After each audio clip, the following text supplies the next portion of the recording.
বিশ্বের সবচেয়ে সোনার মজুদের সন্ধান পেয়েছে চীন। ধারণা করা হচ্ছে গোল্ডফিল্ড থেকে $80 বিলিয়ন বেশি মূল্যের সোনা পাওয়া যেতে পারে।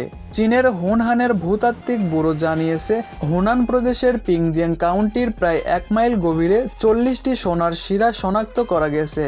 এই গোল্ডফিল্ড মজুদ থেকে 1000 টনেরও বেশি সোনা পাওয়ার সম্ভাবনা আছে। ভূতাত্ত্বিকরা জানিয়েছেন, 2টি স্তরে মজুদ আছে সোনা। এর মধ্যে পাথরের স্তরেই 300 টন সোনা থাকতে পারে, গভীরের স্তরে আরও মজুদ থাকতে পারে।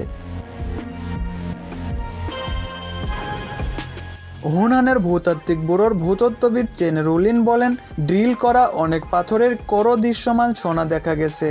সাইটে পরীক্ষা চালিয়ে মনে হয়েছে আমানত আরও বড় হতে পারে।